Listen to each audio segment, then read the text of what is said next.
everyone, it's me again, coming at you from a brand new location in my mother's house in the United States. So I've been in the States for almost a month now. It's been fantastic. It's been so relaxing being here, but I didn't film enough videos before I left, so I needed to film one more video. This is the final episode of The Many Faces of Faith Grenade, and in this one, we're doing something a little creepy. This is a broken China doll. I know there are tutorials for this all over YouTube, but I didn't have one on my channel yet, so I figured I'd go ahead and throw one up there. Let me get all up close and personal with you. There we go. And this is what we're going to recreate today.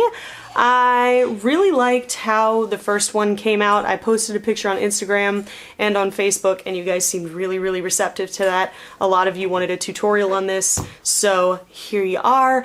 I decided to go a little bit simpler than other people have done, because I know there's tutorials for this all over YouTube. But a lot of them are really complicated, and a lot of them can be really difficult to recreate. So I went ahead and did one as simply as humanly possible. Just, you know, keep it really simple, keep it easy, and this is going to be a great last-minute Halloween look if you need to have a look kind of pull out of your magic pouch for something, you know, a Halloween party that you were invited to last minute or something like that. So, if you guys want to learn how to get this simple broken China doll creepy look, then keep on watching. Hey everybody! Alright, let's go ahead and get started. As you can see, I'm already based out. I wanted to get that out of the way because I knew it was going to take forever, and you guys have seen me put foundation on 101 times. But I will show you what I used. I used an illuminating primer. It's my same Magic Lumi that I use all the time. And I used Revlon Color Stay. This is in the buff shade. You can get something that's like a couple shades lighter than your skin tone, but honestly, you don't have to. What I ended up doing is mixing it with this Mayron liquid makeup in white. I got it at the Halloween store in the mall up here, and it's actually pretty effective. It's kind of like liquid eyeliner, but it's very thin, so it's good for mixing into liquid foundations to make them ghostly pale. That's pretty much what you're going for, basically. Just whatever shade you are, whether you're pale as paste like me, or you're a man or woman of color, just think like 3 or 4 shades lighter than your original skin tone. Just get pale, get sickly. Get sickly. Hi, Mary. I'm blending into the couch. Anyway, so I'm gonna go ahead and do the eyes first, and we'll kind of work our way around the face. I'm gonna use my Lorac Mega Pro palette. Oh my god, I was so happy I managed to get a hold of one of these, although if you didn't, it's not a big deal. Just use whatever colors that you happen to have on hand. The colors I'm using are pretty easy to dupe. My blending. Locate your... you look so creepy back there. So creepy. And I'm gonna take apricot, or blush. I'm gonna take blush, which is this light, shimmery pink color. Just, again, use whatever pink you have on hand, and I'm gonna pack this onto the lid, nice and shiny, nice and pink, and this kind of brings some life back into my face too, because I'm kind of pale right now, but hey, if that's what you're going for, that's what you're going for. I'm not judging. That is done. So you see what I'm going for there? Just a little bit of shimmery pinkiness on the lids, and again, use whatever colors work for you. The eye look, honestly, the eyeshadow is not the focus of this makeup. The cracks are, so whatever you end up doing, just do very subdued. Like, you know, go very understated with it. I'm gonna go ahead and take Camel, which is right there, that light, warm brown color, and I'll mix it with a little bit of Sepia, which is right next to it. And I'm going to put that into the crease. Same thing, other eye. Ow! Ladies and gentlemen, my twin sister. That was funny. So now I'm going to take a blending brush and a shade that's pretty close to my unnatural skin tone. In this case, I'm probably just going to end up using the white at this point. I'll just take a little bit of a white shadow and highlight the brow bone with it and kind of use that white to blend out the crease color. Easy, right? I'm going to start working on the underside of the eye. So our goal here is to open my eyes up. My eyes are usually pretty almond shaped and kind of half closed. So my goal is to get them as open and big as humanly possible. So I'm going to take this NYX Jumbo Eye Pencil in Milk. You can use whatever white cream eyeshadow you have. And I'm going to pop it underneath my lower lash line from the waterline down even a little further than I would normally go, just because this is an exaggerated thing. You're gonna shoot me with a rubber band again? So I've got my eyes opened up significantly more now. I'm gonna take the same white shade that we used for the highlight and I'm gonna go ahead and set the cream eyeshadow under there, otherwise it's gonna move all over the place. So alright. That is set, so now I'm going to take a little bit of this camel color and I'm going to put it on the outside of the lower lash line and kind of take it underneath the white part. So I'm going to basically be creating a new lower lash line for myself. So taking camel, and I'll kind of talk you guys through this as I'm doing it because it's much easier to show you than it is to tell you. So we're going to put it on the outside.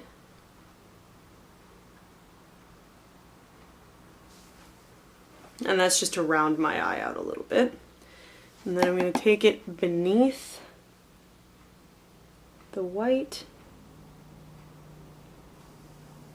The best part about this look is it's not a perfect little shine at all, so if you mess up, no big deal.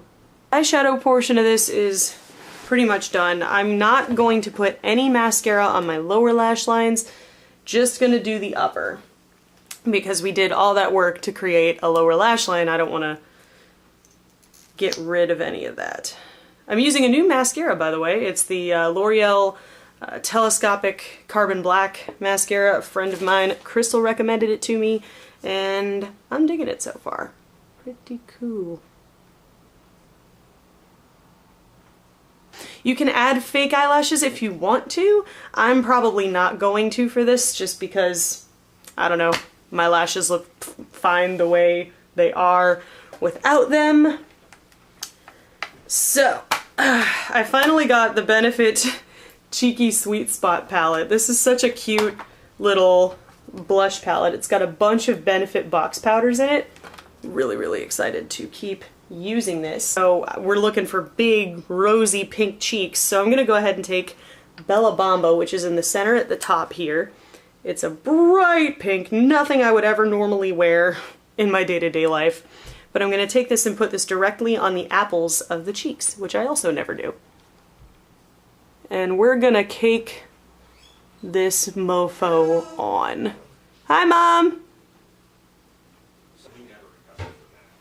And it was a shame because you could see in his eyes that he was trying to convey things. Basically what we're going for is just to make sure that both of the sides of your face look the same.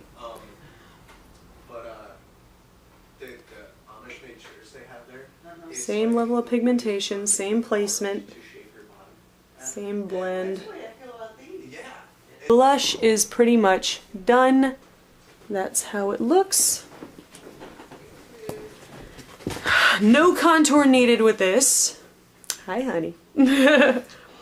There's no contour needed with this at all because China dolls have round faces, they don't use contour. I'm using an e.l.f. moisturizing lipstick in Ravishing Rose. I was looking for something a little bit darker than the one I used in my photo on Instagram because it was a little bit too light. You couldn't really see what I was going for. I'm going to use the Sonia Kashuk retractable lip brush, which I love that idea. Butt crack, butt crack, butt crack.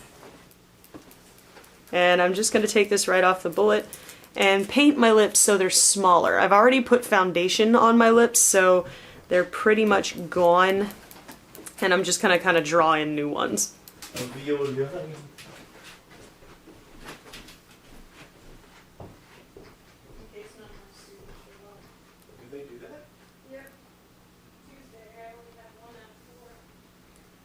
So you see what I'm going for there? I'm just drawing in the sides of my lip and making a little bit of a heart shape.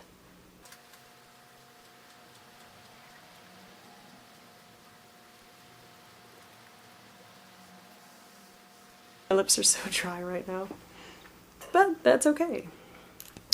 So now that I've got the rough shape drawn out, I'm just going to take the lipstick straight from the bullet and try to make this a little bit more opaque. And you can use lip liner if you want to draw in the shape beforehand. I just chose to do this because if you're in a rush, you might not have the time for that. So I feel good about the mouth for now. There's only so much I can do because this foundation has dried my mouth out like nobody's business, but hey, what are you gonna do? So, now the moment everyone's been waiting for. So this, at this point, you could probably still put on a costume and go out just like this, but I'm looking for something a little bit creepier. So I'm gonna go ahead and paint some cracks on my face! For that, I'm gonna use the same Mayron liquid makeup, only this one is in black, and I'm gonna use an artist's brush that I got from the craft, I actually got it from the fabric store. And it's just this long, thin, kind of brush head there. That's all you're looking for. It doesn't have to be anything fancy. It can be something you already have. Just look for something long and thin.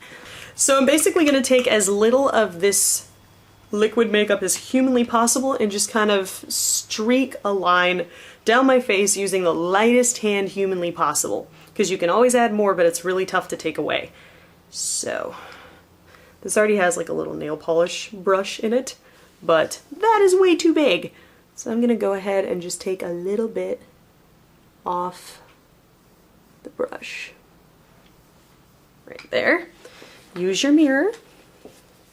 And you're just going to take a line kind of down, starting at the top of your forehead and moving down to the side of the nose like here.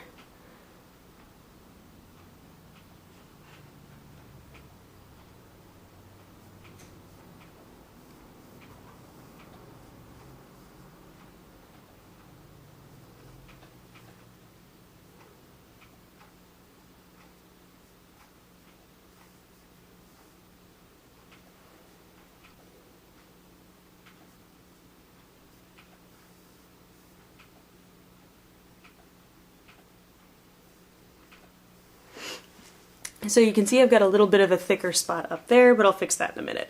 So now that we have our guiding line, we can kind of go from there and really go nuts. Like, draw little tiny lines wherever you want to kind of make the cracks look a little bit more convincing. I usually look at some kind of reference photo and go from there. So just, you know, look at a reference photo of broken glass or broken porcelain and kind of follow that same pattern using very thin lines, making them thicker as you get a little bit more confident about their placement and whatnot.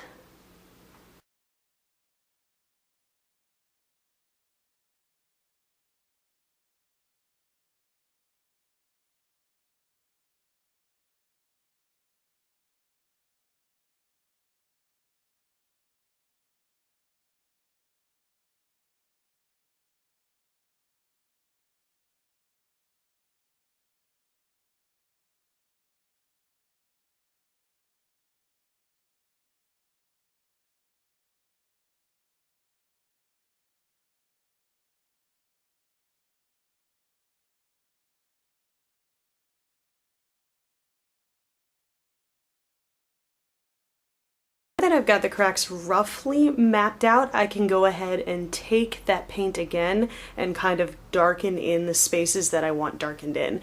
I'll get up close and personal here. You can see that if I, you know, in areas where you make a little bit of a triangle with two cracks going in opposite directions or in, you know, parallel directions, I've gone ahead and shaded in a little bit just to look like chips have popped out of my face, if that makes sense.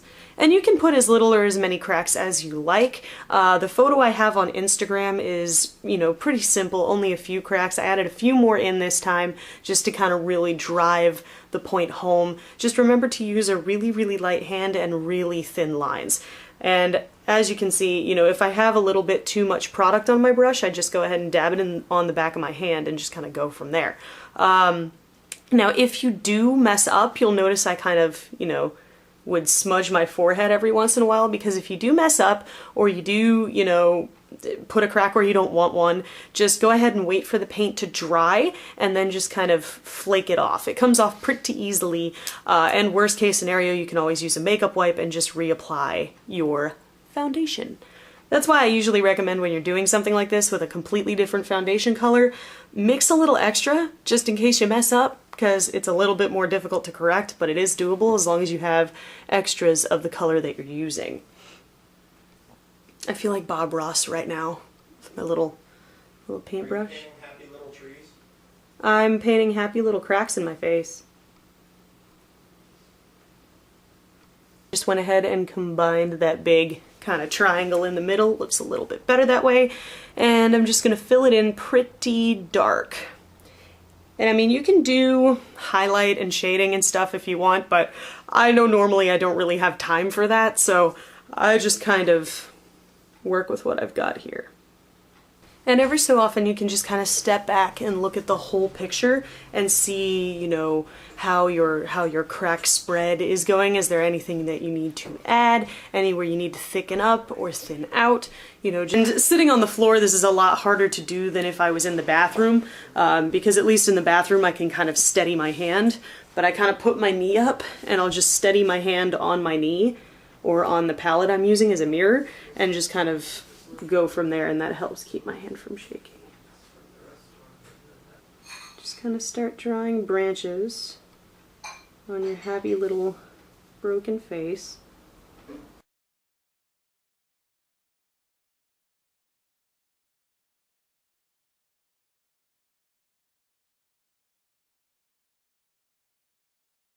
This is the finished look. You can see it looks pretty realistic, although it's a little bit busier than the one I did last time. I hope you guys enjoyed this. Go ahead and leave a like on this video. If you try out this look, go ahead and throw it up on Instagram and tag me at Faith Grenade. I'd love to see you guys try to recreate this. I hope you have fun with it and have a happy and safe Halloween. See you guys in the next one. Bye!